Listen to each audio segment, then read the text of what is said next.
നമ്മൾ ആദ്യം മനസ്സിലാക്കുന്നത് A+ എന്നാൽ നമ്മുടെ കുട്ടികൾ എല്ലാം പഠിക്കുന്നുണ്ട്, നല്ല മാർക്ക് വാങ്ങുന്നുണ്ട്, പണ്ടത്തേക്കാൾ എത്രയോ മേലെയാണ്. നമ്മൾ പഠിക്കുന്ന കാലത്ത് 600-360 മാർക്ക് കിട്ടിയ ഫസ്റ്റ് ക്ലാസ് എന്ന് പറയാം. അവരുടെ ശതമാനം ഇന്ന് അത് A+ അല്ല. ഒരു സംവിധാനത്തിലേക്ക് നമ്മുടെ രാജ്യത്തെ നയിക്കാൻ നമുക്ക് പറ്റാത്തത് കൊണ്ടാണ് നമ്മുടെ രാജ്യം. അങ്ങനെ വരുമ്പോൾ ഇപ്പൊ എല്ലാവരും എവിടെ തിരിഞ്ഞു നോക്കിയാലും അവിടെ എല്ലാം A+ന്റെ വേഗവും സ്വീകരണവും മൊമെന്റവും മാത്രമാണ്. North east west south news മനസ്സിലായോ? ആ 4 ദിക്കിലേക്ക് പോയി നിൽക്കാൻ വേണ്ടിയിട്ട് നാട്ടുകാരോട് അശോക ചക്രവർത്തി പറഞ്ഞത് നിങ്ങൾ കണ്ടിട്ടുണ്ടാവും. നിങ്ങളുടെ ഉള്ളിലുള്ള അടിച്ചു തീർന്ന സിംഹപ്രഭാവങ്ങളെ, നിങ്ങളുടെ ഉള്ളിൽ ടെറിറ്ററികൾ കീഴടക്കുന്ന, അതിന്റെ ലോകങ്ങൾ കീഴടക്കുന്ന പുറത്തേക്ക് പോകുന്ന ഒരു സിംഹമുണ്ട്. ആ സിംഹത്തെ 4 ദിക്കിലേക്ക് തിരിച്ചു വെച്ചിട്ടാണ് അദ്ദേഹം രാജ്യത്താകമാനം അശോക സ്തംഭം ഉണ്ടാക്കി. അതാണ് നമ്മുടെ ദേശീയ ചിഹ്നം. നമ്മുടെ ഉള്ളിലുള്ള സിംഹത്തെ 4 ദിക്കിലേക്ക് തിരിച്ചു വിടണം. അശോക സ്തംഭത്തിന്റെ അർത്ഥം ഭാരതത്തിന്റെ നിങ്ങളുടെ കുട്ടീനെ കൊണ്ട് ഈ സ്കൂളിൽ വല്ലാത്ത കഷ്ടപ്പാടാണ്, ഉപദ്രവമാണ്. വേറെ രീതിയിൽ ബാക്കിയുള്ള കുട്ടികളിൽ പഠിക്കാൻ അനുവദിക്കണം, ഈ കുട്ടീനെ ഈ സ്കൂൾ അയക്കല്ലേ എന്ന് പറഞ്ഞിട്ട് പുറത്താക്കിയിട്ടുള്ള കത്തായിരുന്നു. പക്ഷേ ആ അമ്മയാണ് അവന്റെ ആന്തരിക പ്രകാശത്തെ വളർത്തിയ വൈകുകൊണ്ടാണ്.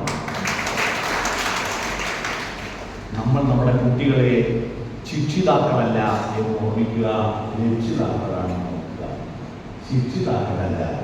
ശിക്ഷ എന്ന വാക്ക് ഒരുപാട് തെറ്റിദ്ധരിക്കപ്പെട്ട വാക്കാണ്. ഹിന്ദിയിൽ ശിക്ഷ എന്ന് പറഞ്ഞാൽ ഹിന്ദിയിൽ ഡോക്ടറേറ്റ് എടുത്താണ് ഉപയോഗിക്കുന്നത്. ശിക്ഷ എന്ന് പറഞ്ഞാൽ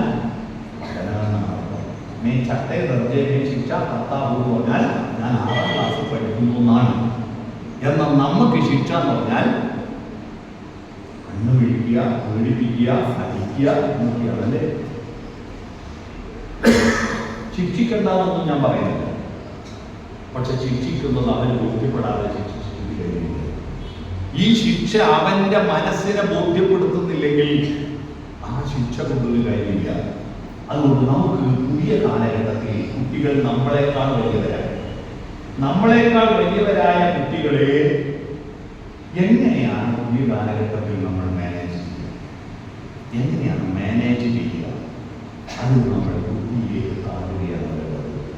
നമ്മൾ അച്ഛനാണ്, നമ്മൾ അമ്മയാണ് എന്ന ബോധമൊക്കെ നിങ്ങൾക്ക് ഉണ്ടായാൽ മതി. അത് അവനോട് പ്രകടിപ്പിക്കണ്ട. നമ്മൾ അവൻ്റെ കൂട്ടത്തിലാവുക. നിങ്ങളുടെ വീട്ടിൽ ഡെമോക്രസി കൊണ്ടുവരിക.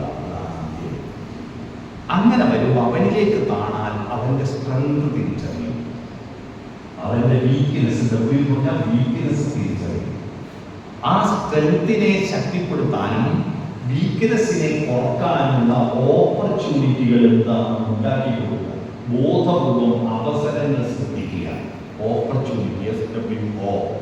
എന്നാൽ ഇതെല്ലാമായാലും ചില വെല്ലുവിളികൾ നമ്മുടെ ജീവിതത്തിലുണ്ടാവും, നമ്മുടെ കുട്ടികളുടെ സ്വഭാവത്തിലുണ്ടാവും, അവരുടെ ആരോഗ്യത്തിലുണ്ടാവും, അവരുടെ മാനസിക നിലയിലുണ്ടാവും.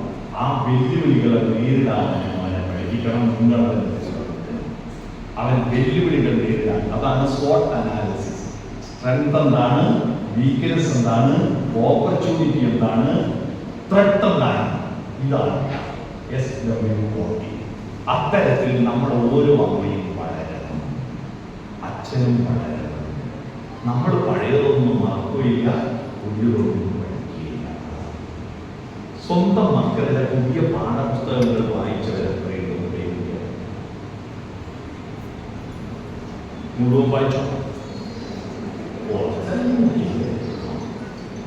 സ്വന്തം മക്കളുടെ പാഠപുസ്തകങ്ങൾ പൂർണ്ണമായി അമ്മയും അച്ഛനുണ്ടായിരുന്നു. ഒന്നിലേക്ക് കെമിസ്ട്രി ഫിസിക്സ് ഒന്നും നിങ്ങൾക്ക് വായിച്ചാൽ തിരിയില്ലെങ്കിൽ മലയാളം അത്യാവശ്യം ഇംഗ്ലീഷ് തിരിയില്ലേ, അത്യാവശ്യം സോഷ്യൽ സ്റ്റഡീസ് തിരിയില്ലേ, അതൊന്നും പഠിച്ചാലൊന്നും നഷ്ടമായി പോകുന്നില്ല. അതൊന്നും പഠിക്കുക. അത് പഠിച്ചിട്ട് അതിലുള്ള ചില കാര്യങ്ങൾ, നിങ്ങളുടെ സംശയങ്ങൾ അവനോട് ചോദിക്കുകയും അവനോട് സംശയം ചോദിക്കുകയും ഞാനിപ്പോ എനിക്ക് ലോകത്തുള്ള പല വിഷയങ്ങളെ പറ്റിയുള്ള എന്തെങ്കിലും സംശയം ഉണ്ടെങ്കിൽ എന്റെ യഥാർത്ഥത്തിൽ ഇപ്പോ ഏറ്റവും അടുത്ത ഒരു എന്റെ മകനാണ്. അവനെയാണ് ഞാൻ എപ്പോഴും വിളിച്ച് അന്വേഷിക്കുക. അതെന്താ അവനെ ചെന്നത് എനിക്ക് അഭിപ്രായം. പുതിയ രീതിയിലുള്ള കാര്യങ്ങളെല്ലാം അവനാണ് എനിക്ക് പറഞ്ഞു തരുന്നത്. പുതിയ വിഷയങ്ങളെ പറ്റി അതിൽ ഒരു വിരോധമല്ല. മക്കളുടെ മക്കൾ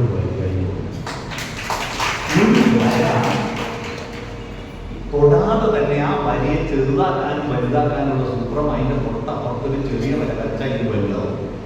വലിയ വര വരച്ചാൽ നിങ്ങൾ വലിയ വരയായിട്ടുള്ള കുട്ടികളെ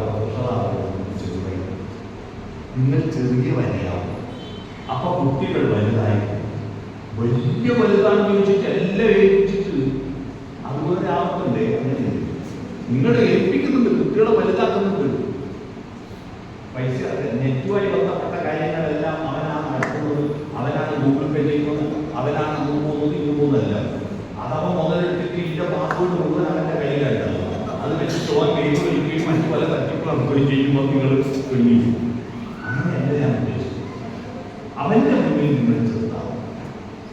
സ്കൂൾ വിട്ട് വരുമ്പോ നിങ്ങളെ സങ്കല്പം ഉണ്ടാകും. രാവിലെ സ്കൂളിലേക്ക് അയച്ച കുട്ടി മുടിയൊക്കെ ചീകി, ചില കുട്ടികൾ ഞങ്ങളൊക്കെ ചെറുപ്പത്തിൽ കുട്ടികളെ സ്കൂളിലായിരിക്കുമ്പോൾ ഈ വെളിച്ചെണ്ണ തേച്ചിട്ട് മുടി ചീകിയിട്ട് ഈ പശു നക്കിയാക്കിയ കമ്പ്യൂട്ടർ വൈകുന്നേരം വരുമ്പോ ആ മുടി അതുപോലെ നിൽക്കുക, ഡ്രസ്സല്ല അതുപോലെ നിൽക്കുക, ഒരു മാറ്റമില്ലാതെ കുട്ടി വന്നിട്ടുണ്ട്. അങ്ങോട്ട് വളരെ സന്തോഷമല്ലേ, ഒരു മാറ്റമില്ലാതെ അവൻ വന്നിട്ടുണ്ടാവും. അവന്റെ മുടിയൊക്കെ പാറി പറന്ന് ഒരു കുട്ടിനെ പൊട്ടിയിട്ട് വന്നിട്ട് അവൻ എനർജറ്റിക്കാണ് എന്ന് 50 പൈസയുടെ കുറുക്ക് പൊട്ടിയതിന് 500 രൂപയുടെ ചീത്ത പറയില്ലേ? 50 പൈസയുടെ കുറുക്ക് പൊട്ടിയാൽ മതി, പൊട്ടിച്ച് നശിപ്പിച്ച്. ഈ ചെറിയ വിഷയത്തിൽ കുട്ടികളെ കയ്യിൽ ഒരു കുട്ടി ക്ലാസ് നാം പൊളിഞ്ഞു പോയി എന്തെങ്കിലും ബഹളം. കഴിഞ്ഞ ദിവസം ഒരു രസകരമായ തമാശ വീട്ടിലുണ്ട്. ഒരു വീട്ടിൽ ഒരു ഗ്ലാസ് വീട് പൊളിഞ്ഞിട്ടും ആ വീട്ടിൽ ബഹളമില്ലെങ്കിൽ ഓർപ്പിക്കുക, അത് ആ വീട്ടിലെ അമ്മയുടെ കയ്യിൽ നിന്നായിരിക്കും. രണ്ടാമത് അത് വീട് പൊട്ടിയതിന്റെ കാരണം അമ്മയല്ല, അത് ഗ്ലാസിന്റെ കുഴപ്പമായി. നമ്മുടെ കുട്ടികൾ ചെറിയ ചെറിയ തെറ്റുകൾ ചെയ്താൽ വലിയ ശിക്ഷ കൊടുക്കരുത്. ശിക്ഷ എന്ന് പറയുന്നത് അവന് ബോധ്യമില്ലാതെ നടത്തുന്ന ഒരു ശിക്ഷ, എല്ലാ ശിക്ഷയും അവന് ഗുണം ചെയ്യില്ല, നിങ്ങളുടെ അരിശം തീർക്കുന്നേ ഉള്ളൂ. കുട്ടികളെ ശിക്ഷിക്കുന്നത് നിങ്ങളുടെ അരിശം തീർക്കാനല്ല, അവനത് ഗുണം ചെയ്യണ്ടേ.